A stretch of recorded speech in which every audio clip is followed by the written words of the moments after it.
Hey, everybody.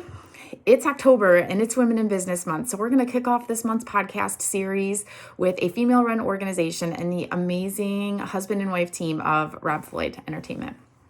I got to sit down with Rob via Zoom and we talked about all the things: spirits, raising the next generation of workers, having lost a parent, even being a rescue dog parent.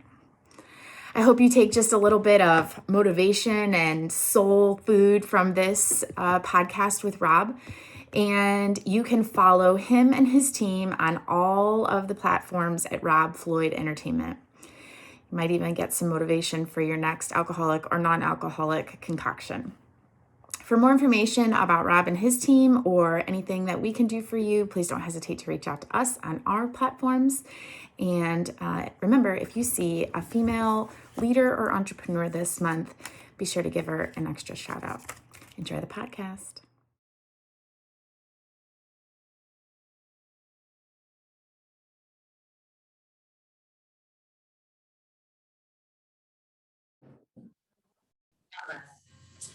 All right, everybody. I'm super excited to jump on with our podcast today. We have a super special guest that I pestered to all get out to join us today. And I'm going to introduce you to Rob Floyd. He is a man from my soul. He is a celebrity mixologist and he's a bourbon drinker, which how much better does life get when you can sit down with a man who knows how to mix a bourbon drink? So welcome to our podcast, Rob.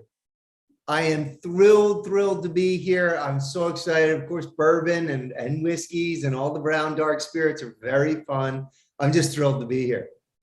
I think, Rob, you were one of the first people that I sent my picture when I actually got to Bourbon Street for the first time as a grown woman. When I was on Bourbon Street, you were the person I sent my picture to because I was so excited I could use it. Oh, that's awesome. I love it. I love it. Well, let's jump right in because I want to be conscious of your time that you've given us today. So tell us a little bit about Rob Floyd Entertainment, the Sit Boldly brand, and what makes you unique and how you got started. Sure. So it's a lot, but Rob Floyd Entertainment. So what it is right now is a global entertainment company that specializes in beverage. So in 2019, about $250 million in liquor sales. So we are really busy, but the big thing is we take drinking and make it a story. I started writing this thing called Cocktail Theater. My wife really is the brilliant behind the authoring all the scripts, but we started out, the first show I ever did, I couldn't sell a ticket in 2011, not one. And in fact, they were going to cancel me at the SLS Hotel. And I went and bought every single ticket on my credit card because I knew the concept would work. But then I couldn't get anybody to go. And I was giving them free tickets, free drinks, free everything. I got 6 people to show up and 5 were related to me. In 2019, I had 8,000 performances of Cocktail Theater in 9 different languages all over the world. It's like History Channel meets Rocky Horror Picture Show, and you drink your whole way through. So it's just, that's one of the things I do. I'm really lucky to work with some of the greatest chefs in the world. And then, mainly most people know me from a great TV show called Bar Rescue. And for 7 years, I've been right next to John Taffer as he screams and yells. And that guy is a genius. And he does an incredible TV show. He knows his stuff. And it's just, I'm a really lucky and fortunate person. Wow, that is crazy. I actually didn't know that about you and buying all of those tickets because I knew you at that point. Yeah. I'm pretty sure. Yeah. And I didn't know that. So I guess my first question is, how come I didn't get an offer for that ticket? I think I might have to consult your sales department on that one. We will definitely have to have you at one of the shows. I was at Caesar's Palace for a while after that, and MGM. Was it one of those? Those are fun. Those are crazy. So they're a good time. And yeah, and now it's we're partnered with Princess Cruises and Carnival Cruise Line. So it's about half the ships in the world. We're not on every ship, but boy, if you get a chance to go on one, we are known as Good Spirits in the live at sea, which is awesome. It's based on destination and fun stuff like that. So it has a great story and secrets behind it. I love that. Do you think that teaching other people to do what you do from a mixology standpoint makes you better at your skill and kind of perfects your skill? Yeah, so I love that. I love teaching people what I can do. I worked with some of the best chefs in the world, and they really gave you things to work with. If you liked it or if you had a passion for it, they would teach you. So right now, I also teach at the Institute of Culinary Education, and there I teach future chefs, and it's great because they're young kids. Let's face it, and they're passionate and they're excited, and they can't wait to be able to do these sort of steps. And then of course, teaching them the profit margins behind it are really, really exciting for them as well. So I love teaching and I love empowering others so that they can do it and hopefully do it better than I did. Do you think that you learn from them, like to sharpen your skills almost? I feel like when I work with young people, I almost get better at my job personally. Yes. So I think first of all, you're still young where I am now. I'm So, 29 and holding. I don't know about you, Rob, but I'm 29 and holding. well, so I love teaching, and if you're teaching from the right place, that you love to empower somebody. I like to teach people how to have a different relationship with alcohol. So it's not just getting to a place, but getting to appreciate it. Like you love your bourbons and the secrets and the stories behind bourbons and whiskeys, and of course, gosh, there's so much to dig into and have fun with there.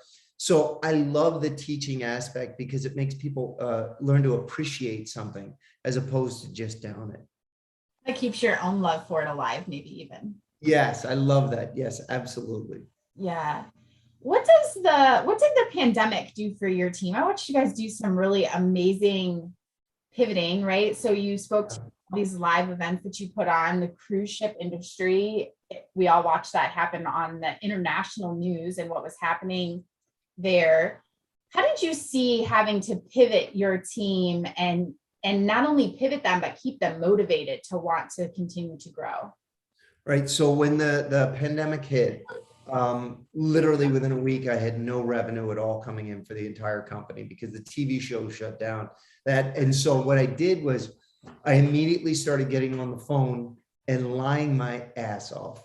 I called every network in the world and said, I have the greatest studio. I can do something no one else can. I can stream in, we can get sponsors. And finally, somebody said, yes, Spirits Network, and I love them for it. And so Spirit Network said, yes, we'll give you a season of this show you're pitching. What it was, I wasn't really sure, but I needed the paycheck.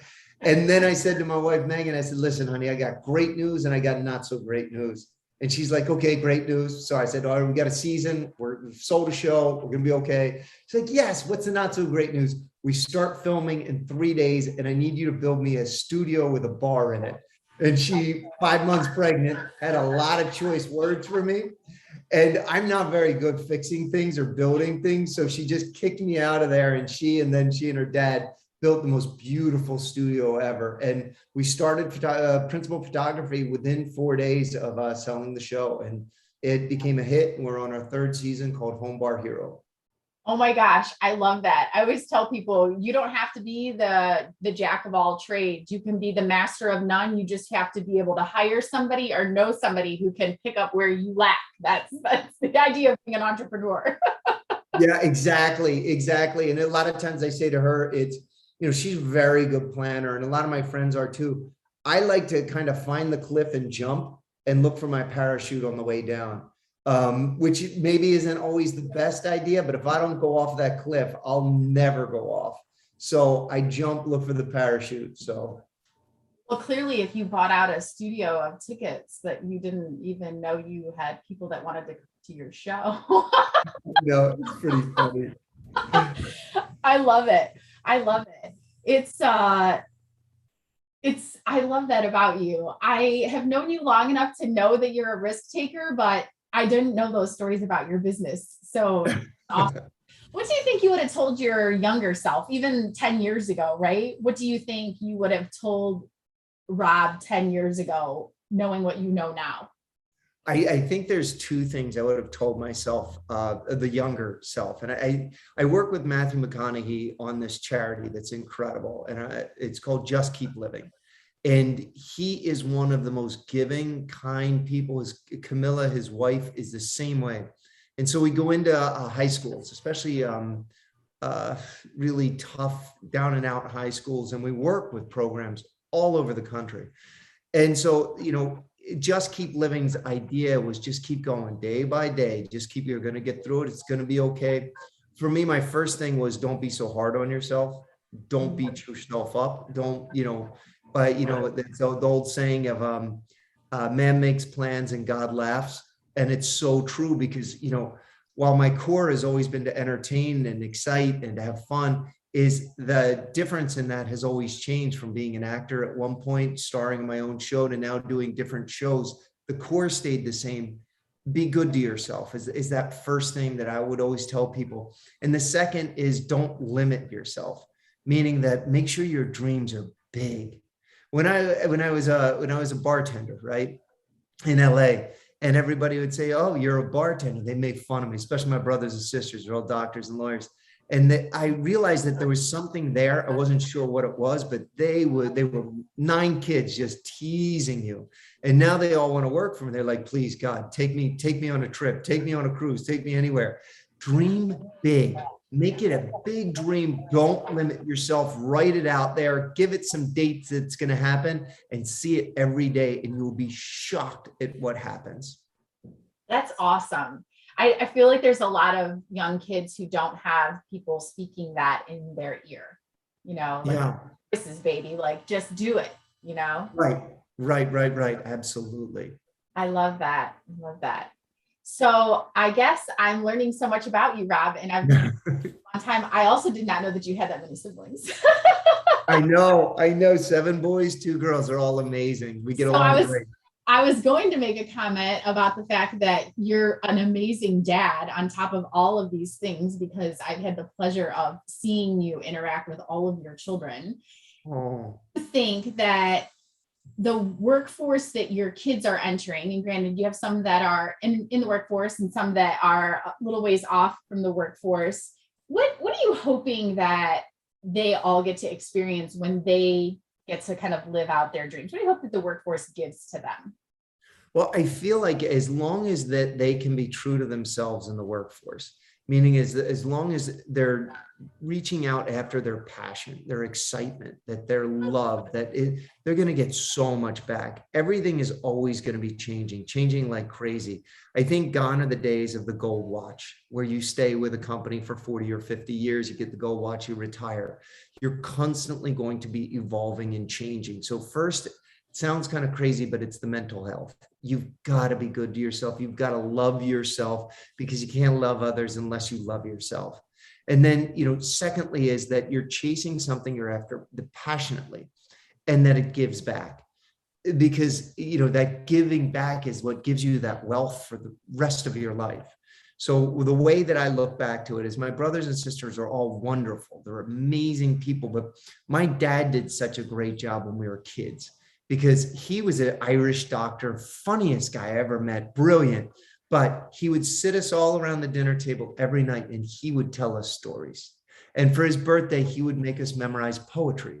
So we would all have to stand up, and instead of give him something, we'd have to recite poetry, whether it was Shakespeare, Sullivan, Yeats, or whatever. And of course, the hard part was your brothers were in back of your dad making faces at you and making fun of you, trying to make you crack up. So you had to really focus in. But it was the story behind things that made it so exceptional for all of us. And I hope that I'm giving that to my kids, that it's the story that you're writing about your own life that defines your success. What a powerful message. Wow. Yeah. And my dad died when I was young. So it's still, my brothers and sisters get together, we recite things, we laugh, we toast to him, and all that. And he's still with us. But it's that connection that we had from the dinner table of those stories and those moments. Wow, what an amazing legacy that your dad left with you. That's to lose a parent, I think, is an elite club that none of us really want to be a part of. Yeah. And you can say that with such a clearly a love for your dad that you have. That's an amazing story. I love talking about my dad when it comes to my business because I think Oh, kind of like comes to work with me on my shoulder, you know, every there day. you go. I love that. Once in a while, like pops right out of my mouth, and I'm like, oh gosh. That's awesome. But how amazing, right? That these men have had such an influential place. And even for us as parents, right? We remember what it was that they left us, and then we have the ability to kind of carry it on. Yeah, It's crazy. absolutely. The generational thing will hold if you allow it. Right, right. I completely agree. That's awesome. Okay, so it's October. It happens to be Women in Business Month. So, what happens in your organization, in Rob Floyd Entertainment, that you guys do specifically that kind of helps level the playing field, kind of allows gender to be eliminated from the conversation? Well, it's hard because most of the people that I have hired are women. So it's really, my wife is the CEO of the company. She, oversees stuff. She's not as much in day to day, but she really is smart in helping us get to the next level and solving for what's next. My manager, she's just incredible, but she is just so smart and so sharp and incredible in sales. There's literally, if you go down the list, I'd say that out of the 11 employees, 9 of them are women. And so, and they all, we all have, my wife designed our offices here, our studios, is that they're all bullpens. So, I do have an office, but everybody works out of a bullpen so that we can work together all the time. And so that we can continually solve for things that are coming up in business all the time. So it breaks down the walls that I think you get when you shut doors. Now, occasionally we will shut the doors in the back, especially my place when we're designing of what this shoot looks like and we have to storyboard something. But for the rest of it, it's very open air. It's very sometimes a little too much talking, but in talking in a way of like we're always trying to figure things out. So I think that's the biggest thing for us as an organization. Allows for a unique perspective on collaboration. Yes. Absolutely. Yeah. I also hire a lot of family. And so my mother-in-law has a lot of ideas, but I was shocked about how many have worked out. They sound crazy, but it's like, wait, no, that's awesome, Diane. That's great. That's a great idea. So it's one of those where it's much more open. And because there's family here that we work with as well, we get to talk about things. We get to really, we're all very passionate about the success of the business. Yeah. It sounds like you have a lot of different perspectives coming in, and with a culture that allows for collaboration, it gives you the ability to really soak it in and kind of commit to making it successful no matter whose opinion it is. Right. I think that's the best way of putting it. Yeah, that's awesome. All right, so let's ask you some fun questions. We got through all like the ones, right? What's your favorite kind of event to participate in? So I love like when I do like huge events. So I did a little talk. We had 1,000 people for the Heritage Foundation on Saturday night. It was black tie. It's hysterical. It was great. And I love doing the Oscars, Emmys, all those sort of huge ones.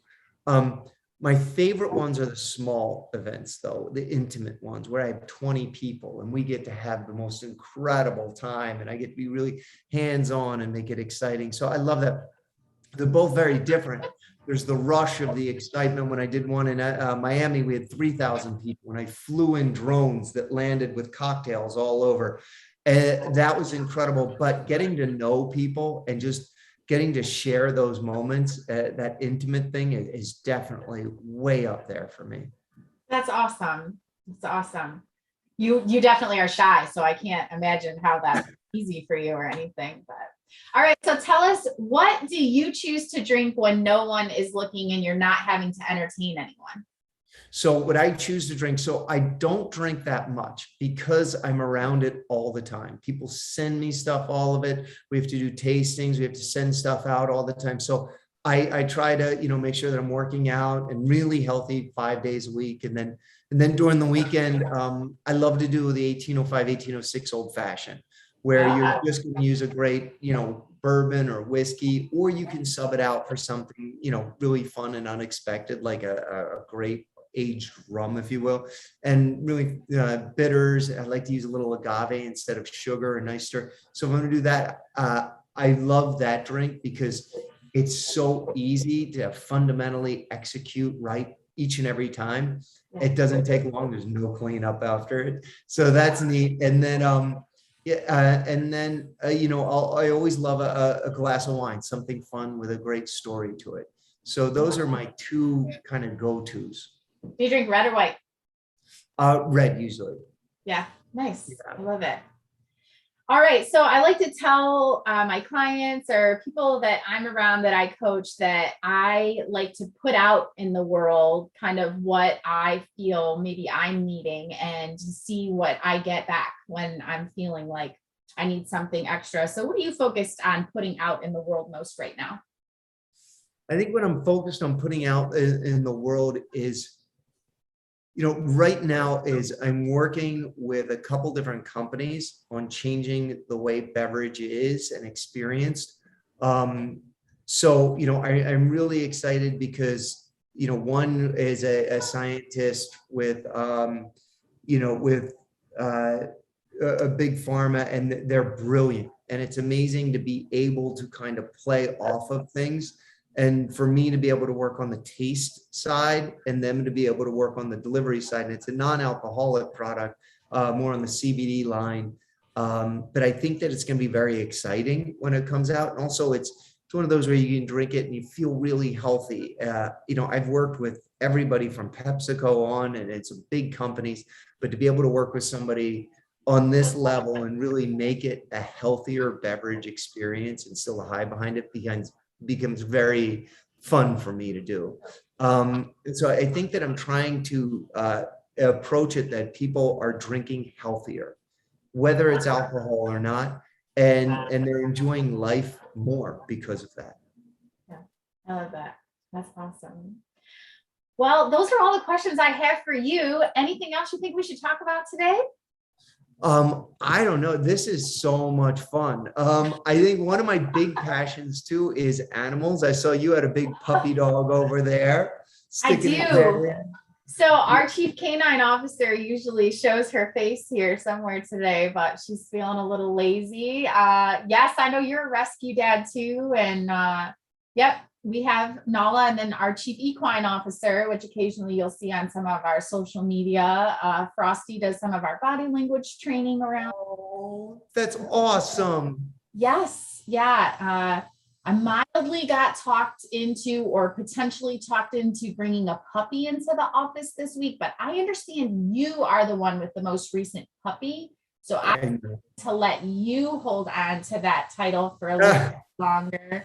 And I opted to not take that title from you. My wife rescues everything. So we do a lot of work with the rescue, the animal shelters around here. And it always means that we're going to end up with something. So she rescued something. She's like, I think it's a lab. And I'm like, okay, great. And of course, the thing's been a puppy, but just getting fatter and fatter and not getting bigger and bigger. I'm like, I think it's more of a torpedo.